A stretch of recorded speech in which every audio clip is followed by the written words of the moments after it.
Uma família cética, muito religiosa, que nunca acreditou em OVNIs, foi perseguida em uma noite. Mas, com o passar dos anos, algo muito estranho aconteceu com a nova geração. Será que uma vez perseguido por OVNIs, eles voltam para perseguir a seguinte geração? Ou é algo que está cada vez mais visível para qualquer um? Olá, eu me chamo Si, do canal Lendas e Afins. Sejam todos bem-vindos. Bora conferir esse relato sobre OVNIs? Madisonville, Texas. Drew nasceu em Houston, Texas, e quando tinha 3 anos mudaram para o interior de Madisonville.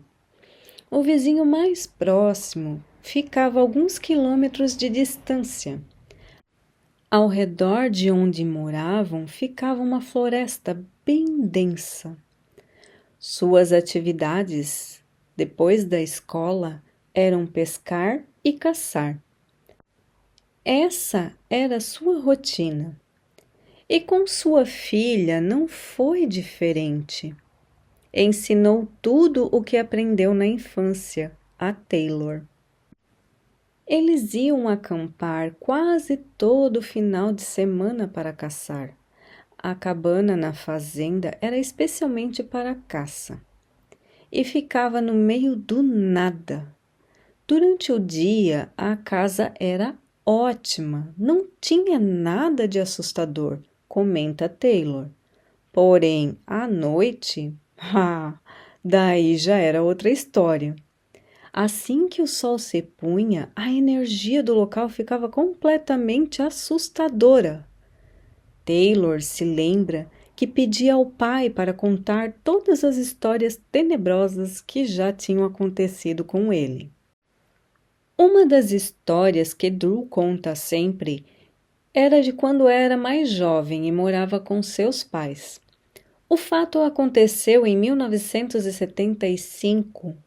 Sua família era muito religiosa. Eles iam todo domingo à tarde para a igreja e toda quarta-feira à noite para o estudo bíblico. Nunca faltavam.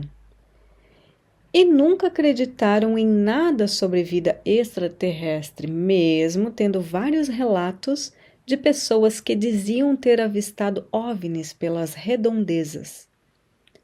O primeiro incidente que aconteceu foi quando Drew tinha 15 anos. Voltando à noite de carro para a casa do estudo bíblico com o pai, lembra que até tiraram sarro das pessoas que viram OVNIs, falando que elas deveriam ter tomado algo para verem essas coisas. Não passou-se muito tempo quando Drew olhou para a esquerda e falou para o pai que tinha um OVNI os seguindo. Eles continuaram e perceberam que a luz se movia e voava abaixo. Estava se aproximando do carro, quando Drew fala: "Pai, o que é isso?" "Eu não sei", disse o pai. Então, o que antes era engraçado, agora parecia algo assustador, porque aquilo parecia vir na direção do carro. Então eles pararam e ficaram olhando para aquela luz que se aproximava cada vez mais. Não parecia com aviões. Tinha umas luzes brancas muito brilhantes que parecia formar um diamante. Chocados, entraram dentro do carro e seguiram seu caminho novamente. Aquela luz desapareceu na floresta. E eles pensaram: "Ai, graças a Deus, aquela coisa se foi." Drew comenta que o rádio que estava ligado começou a dar interferência novamente. E nesse momento vimos a luz descer e pousar bem na nossa frente. Era o único caminho que tínhamos para ir para casa. Não tinha como passar por ali. A estrada estava bloqueada por aquela luz. Meu pai pisou no freio e eu disse para o meu pai: "E agora? O que vamos fazer?" Aquilo me deixou bem apavorado. Ficamos ali alguns segundos olhando para aquela luz. A luz era tão forte que não dava para ver nada, nem a nave, se é que existia uma nave. Lembro que não dava nem para ver a estrada de tão forte que era aquela luz. Eu falei para o meu pai: "Pai, dá a volta! Vamos voltar!" E meu pai fez ao contrário. Acelerou e foi para cima da luz. Aquilo subiu e foi para a nossa direita. Estávamos pouco mais de 3 quilômetros de nossa casa e logo pudemos vê-la.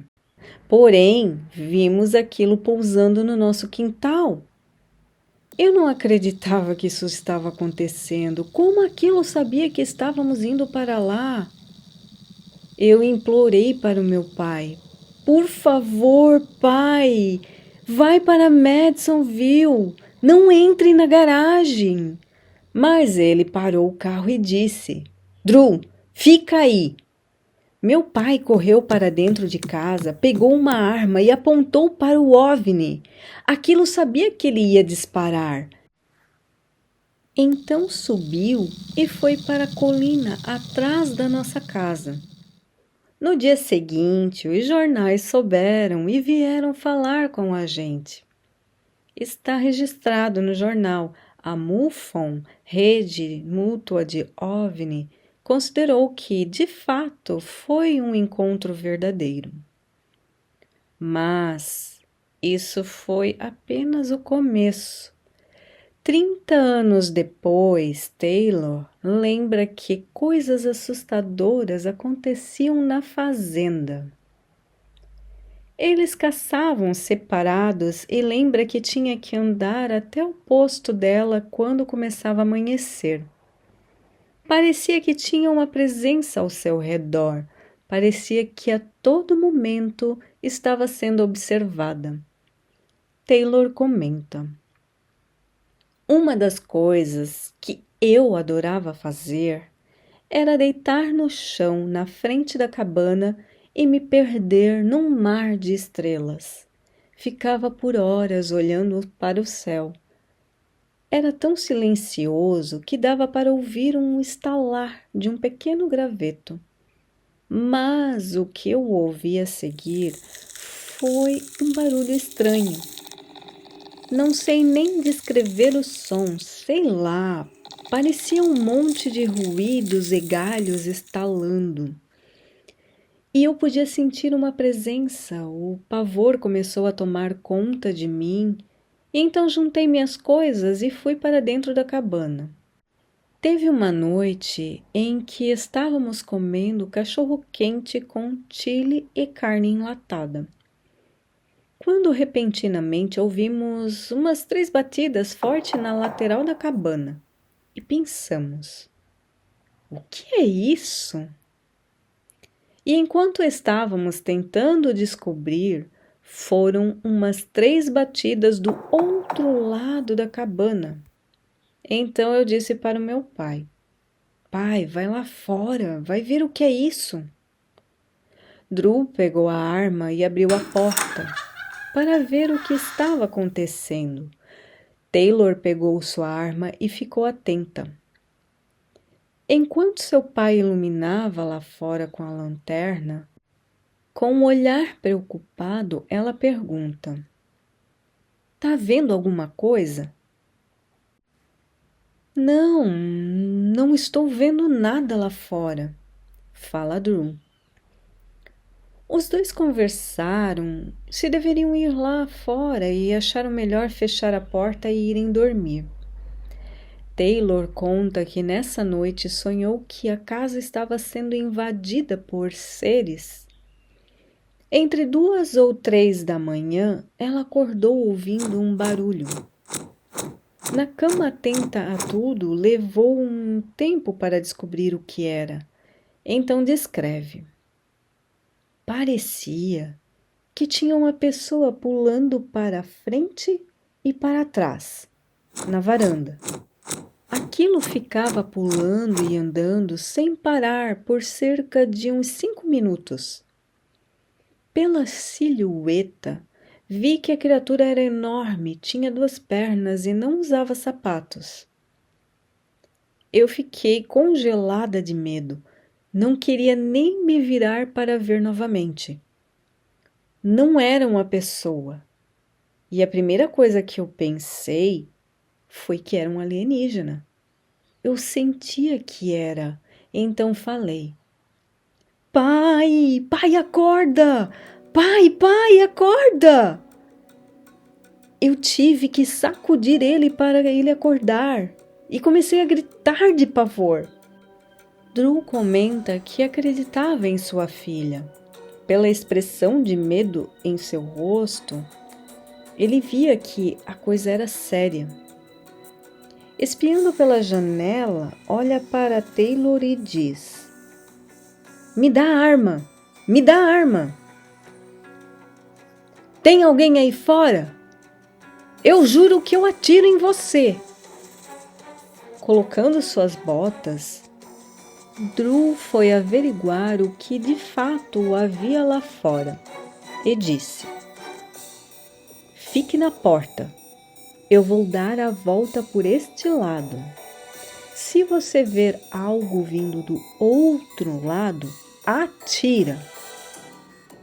Olhamos por quase 1 hora ao redor de toda a cabana. Eu iluminava tudo. Olhamos bem a floresta.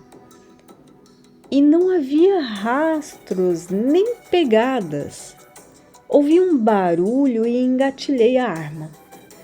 Iluminei bem na direção de onde vinha o barulho. Não havia nada lá.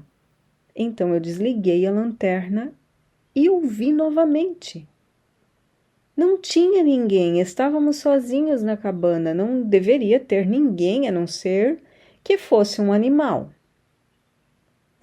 Então finalmente eu desisti e decidi voltar para a cabana, mas uma pedra enorme caiu bem perto do meu pé. Iluminei ao meu redor e não vi nada nem ninguém. Desliguei a lanterna e novamente ouvi o barulho. Então liguei a lanterna outra vez. Quando estava chegando na cabana, outra pedra voou por cima do meu ombro e caiu.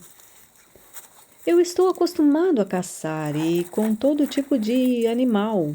Nenhum tem uma mão para tirar uma pedra tão grande. Se tivesse me atingido na cabeça, teria me derrubado ou me matado. Eu fiquei pensando, será que poderia ser um ser de outro planeta que tivesse uma roupa de camuflagem? Por isso nós não o víamos? Taylor diz: O que quer que estivesse ali não queria ser visto e nem nos queria ali. E para Drew, o que estava na cabana poderia ser o que estava naquele OVNI quando ele viu com o seu pai. Ele diz que antes disso acontecer, ele era muito cético. Hoje fala que não estamos sozinhos e acredita em alienígenas. Então vamos lá, algo para nós pensarmos. Já perceberam que quando uma pessoa vê um OVNI, aquele OVNI parece que ele fica perseguindo a pessoa e depois de tempos ele aparece novamente, até para as próximas gerações? Pode ser que não seja a regra, que aconteça sempre assim, mas geralmente acontece de serem perseguidos novamente. Será que isso fica na mente da pessoa e ela é mais suscetível a ver coisas? Mas 2 pessoas alucinarem com a mesma visagem? Ai, sei lá. Nós tentamos arranjar respostas mais coesas e dentro da normalidade, mas quando não conseguimos explicar, ficamos assustados, não é? Quantos mistérios há mais para nós desvendarmos? Será que um dia conseguiremos matar a charada? Sei lá. Bom, se gostaram, deixem seu like, curtam e compartilhem. Muito obrigado. Até o próximo mistério. Fui!